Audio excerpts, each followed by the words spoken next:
Abhyuday tuition classes ધોરણ 10 ગણિતમાં આગળના પ્રકરણમાં અગત્યની જે માહિતી આપણે બાકી છે એ આજે આપણે શીખવાના છીએ. But before that keep wearing your mask at all time. ગણિતના ક્રેશ કોર્સમાં આપણે વાત કરી હતી અગાઉના ભાગમાં 1 થી 5 પ્રકરણની. આજે આપણે વાત કરવાના છીએ 6થા પ્રકરણની, ત્રિકોણ અને તેની મુખ્ય સંકલ્પનાઓ. વિદ્યાર્થી મિત્રો, આપણને ખ્યાલ છે તે પ્રમાણે બે પ્રમેય તમારી પાસે આ ચેપ્ટરમાંથી મહત્વના છે, 6.8, 6.6, જે તમારે ખાસ યાદ રાખવાના છે. તો તેની અંદર પ્રથમ જો વાત કરીએ તો એકરૂપતા અને સમરૂપતા, બે બહુકોણની સમરૂપતાની શરતો, ત્રિકોણની સમરૂપતા, શિરોબિંદુઓની સંગતતા અને સમપ્રમાણતા. ત્રિકોણની સમરૂપતાની શરતોમાં ખૂ અથવા તો ખૂ શરત, બા અને બાખુબા શરતનો આપણે ઉપયોગ કરતા હતા.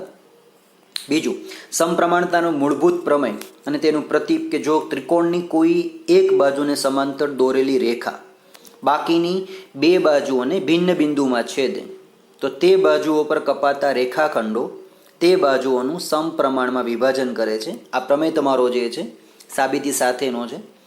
બે સમરૂપ ત્રિકોણોના ક્ષેત્રફળનો ગુણોત્તર તેમની અનુરૂપ બાજુઓની લંબાઈના વર્ગના ગુણોત્તર બરાબર થાય છે. આ પણ પ્રમેય સાબિતી સાથે. કાટકોણ ત્રિકોણમાં કાટકોણો બનાવતા શિરોબિંદુથી કર્ણ પર વેધ દોરવામાં આવે તો તેથી બનતા બે ત્રિકોણો મૂળ ત્રિકોણને સમરૂપ હોય અને આ બે ત્રિકોણો પરસ્પર પણ સમરૂપ થાય. પાયથાગોરસ અથવા તો પછી તમારી પાસે જે બોધાયન પ્રમેયની વાત છે એના અનુસંધાને આ પણ પ્રમેય આપણે સાબિતી માંગે છે, સાબિતી સાથે આવે છે. અને મહત્વનું પાયથાગોરસનું પ્રમેય અને તેનું પ્રતીક. કાટકોણ ત્રિકોણમાં કર્ણની લંબાઈનો વર્ગ તે ત્રિકોણની બાકીની બે બાજુઓના લંબાઈના વર્ગના સરવાળા બરાબર થાય છે, જેને આપણે બોધાયન પ્રમેય કહીએ છીએ. તો એ ખાસ આ પ્રકરણમાં તમારે શીખવા જાણવાનું છે. વિશેષ તેમાં કોઈ તમારી પાસે નવું નથી આવતું. પ્રકરણ 7ની જો વાત કરીએ તો પ્રકરણ 7માં તમારી પાસે મુખ્ય સંકલ્પના અને મૂળ પરિણામ જે છે કયા કયા છે. પ્રકરણ 3ની જેમ પ્રકરણ 2ની જેમ તમે અહીંયા પણ તમારો જવાબ જે છે એ ચકાસી શકો છો. અને આઈ રિપીટ કે પ્રકરણ 7 યામ ભૂમિતિ એવું પ્રકરણ છે કે જેમાં તમે કોઈ પણ દાખલો તમને સમગ્ર પ્રકરણમાં આપેલા સૂત્રોની મદદથી ગણી શકાય છે. 4 થી 5 સૂત્રો તમારી પાસે પ્રકરણ 7માં છે.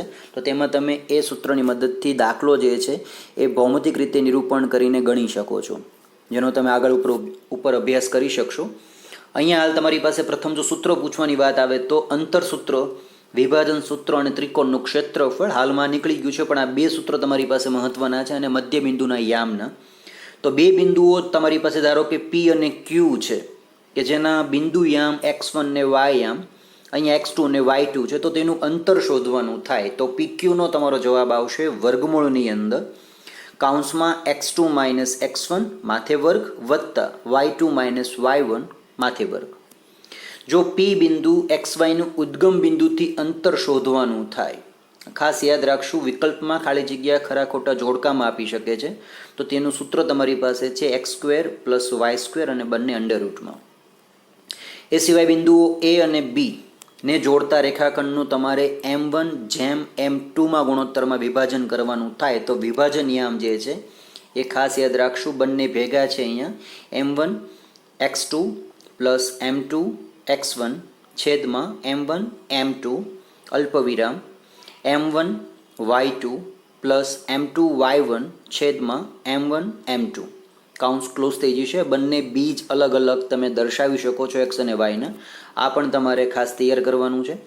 મહત્વનું છે કે વિકલ્પમાં અથવા ખાલી જગ્યામાં આપણને આપી શકે જેમાં મધ્ય બિંદુના યામ શોધવાનું થાય તો P અને Q બિંદુઓ તમને તમારી પાસે જો આપ્યા હોય તો તેના મધ્ય બિંદુના યામ શોધવાનું સૂત્ર સિમ્પલ છે x1 + x2 છેદમાં 2 અને y1 + y2 છેદમાં 2. અહીંયા તમને P, Q અને R ત્રણ બિંદુ આપ્યા હોય તો તમારે અહીંયા x1 + x2 + x3 છેદમાં 3 કરવાના છે. એવી જ રીતે y1 + y2 + y3 છેદમાં 3 કરી દેવાના છે. ત્રિકોણના ક્ષેત્રફળનું તમારી પાસે સૂત્ર છે કે A, B અને C કોઈ શિરોબિંદુવાળું ત્રિકોણ હોય તો તેની અંદર ત્રિકોણ ABCનું ક્ષેત્રફળ જે છે હંમેશા આપણને 1/2 મોટા કૌંસમાં x1 y2 - y3 plus x2 y3 - y1 plus x3 y1 minus y2ના માનાંકમાં મળશે. અને ખાસ યાદ રાખશો કે માનાંકમાં છે એટલે તમે અંદર જવાબ તમારો જે છે એ ઋણ આવતો હશે, તો તમે જ્યારે માનાંક ખોલશો તો તમારો જવાબ જે છે હંમેશા ધન થઈ જશે. ખાસ યાદ રાખશો કે આટલા સૂત્રો જે છે એ તમારે આ પ્રકરણમાં આવે છે. જ્યારે તમારે કોઈ પણ બિંદુઓ સુરેખ છે તેવું બતાવવું હોય કે સમાંતર છે, એક લાઇનમાં આવે છે તેવા બતાવવા છે, તો તમે આ સૂત્રનો ઉપયોગ પણ કરી શકો છો. અને અહીંયા પણ તમે તાળો જે છે મેળવી શકો છો. અહીંયા જો જવાબ 0 આવી જશે તો આ બધા બિંદુઓ સુરેખ બનતા હશે, એક જ લાઇનમાં આવતા હશે. એટલે તમે આ મદદથી અથવા તો પછી આની મદદથી અથવા આ સૂત્રની મદદથી જવાબ જે છે એ ચેક કરી શકો છો. પ્રકરણ 8 તમારી પાસે જે છે ત્રિકોણમિતિનો પરિચય તેના ઉપયોગો, બંને પ્રકરણ ભેગા છે. જેમાં તમારી પાસે અહીંયા જો વાત કરીએ તો ત્રિકોણ એબીસીની અંદર એ બરાબર થીટા લેવામાં આવે, ખૂણો ધારવામાં આવે, તો આ સામેની બાજુ થશે, આ પાસેની બાજુ થશે અને આ બનશે કર્ણ. તો સાઇન તમારે જો જોતો હોય, સાઇન એ, તો એસીના છેદમાં એ બી આવશે, એટલે કે બીસી સામેની છેદમાં કર્ણ, સાક સામેની છેદમાં કર્ણ, બીસીના છેદમાં એસી. જો કોસ માંગે તો પાસેની છેદમાં કર્ણ, એટલે કે એબીના છેદમાં એસી. ટેન માંગે છે, ટેન્જન્ટ, તો તમારી પાસે સાપા સામેની અને પાસેની બાજુ, એટલે કે બીસીના છેદમાં એબી. તો સાઇન જે છે તેનો વ્યસ્ત બને છે કોસેક, કોસેક કોસનો વ્યસ્ત બને છે સેક, અને ટેનનો વ્યસ્ત બને છે કોટ. તો દરેકને તમે માપ જે છે પરિમાણ ઉલટાવી દઈશું તો તમને ત્યાં કોસેક, સેક અને કોટની કિંમત મળશે. અહીંયા ખાસ યાદ રાખશું કે ટેન જે છે એ ટેનની કિંમત સાઇન છેદમાં કોસ જેટલી થાય છે, એટલે કે સાઇન જે છે એ કિંમત અને છેદમાં તમે કોસ કિંમત મૂકશો તો એસી અને એસી ઉડી જશે, તો બીસીના છેદમાં એ બી વધે છે જે ટેનની કિંમત છે. ઉપરાંત જો કોઈ ખૂણાનું માપ સમાન રહે તો તે ખૂણા માટેના ત્રિકોણમિતિય ગુણોત્તરના મૂલ્યમાં ત્રિકોણની બાજુઓની લંબાઈ પ્રમાણે કોઈ પરિવર્તન થતું નથી, ખૂણાના માપ સમાન રહેતા હોય તો.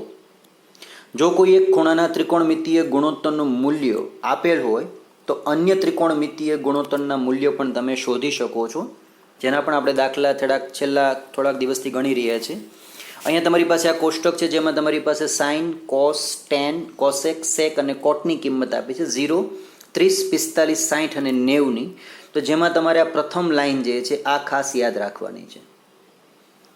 0, 1/2, 1/√2, √3/2 અને 1. આ લાઈન તમારે યાદ રાખવા માટે ધ્યાન ખાસ રાખવાનું છે કે 0, 1, 2, 3, 4, આ દરેકના છેદમાં તમારે 4 4 મૂકી દેવાના છે. ત્યારબાદ દરેકનું તમારે વર્ગમૂળ કાઢવાનું છે. તો આપ જોઈ શકશો કે 0 ભાગ્યા જો 4 કરો તો કોઈ પણ સંખ્યા 0ના છેદમાં કોઈ પણ સંખ્યા આવે, n સંખ્યા, ધન સંખ્યા, તો તેનો ઉકેલ હંમેશા 0 થઈ જશે. 1નું વર્ગમૂળ 1 અને 4નું વર્ગમૂળ 2 થાય તો તમારો ઉકેલ અહીંયા 1/2 આવે છે 30ની કોલમમાં. પછી 2/2 તમે 4 કરો તો છેદ આના ઉડી જશે, તો 2 દુ 4 એટલે 1/2 આવશે, તો 1/2 વર્ગમૂળ 2 થઈ જશે. વર્ગમૂળ 3નું વર્ગમૂળ માત્ર એનું એ જ આવશે અને 4નું વર્ગમૂળ તમને સીધું 2 મળશે. અને 4/4 કરો તમારી પાસે જવાબ આવી જશે 1. તો આ ખાસ કિંમત તમારી જે છે આ 0 માટેની, આ 30 માટેની કિંમત, આ 60 માટેની, 45 માટેની, 60 માટેની, અને છેલ્લી કિંમત તમારી પાસે જે છે કિંમત આવે છે 90 માટેની. તો કોલમ તમારે જે છે પ્રથમ આ યાદ રાખવાનું છે. અને આ કોલમને તમે જો ઉલટાવી દો તો એક અહીંયા આવી જશે, વર્ગમૂળ 3/2 30માં આવી જશે, 1/√2 અહીં રહેશે, 1/2 જે છે આગળ આવી જશે અને 0 અહીંયા આવી જશે. અને સૌથી વિશેષ કે કોઈ પણ સંખ્યા 0/n કરીએ છીએ તો ઉકેલ આપણને 0 મળે છે.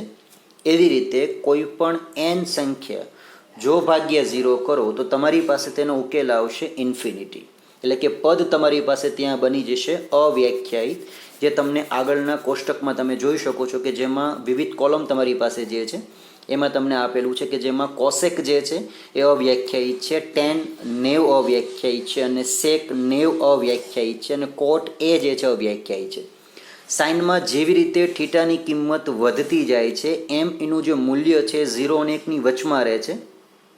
સામે કોસની અંદર થીટાની કિંમત વધતી જાય એમ એનું મૂલ્ય 1 થી 0ની વચમાં, અહીંયા 0 થી 1માં કિંમત વધે છે, અહીંયા 1 થી 0માં કિંમત ઘટે છે.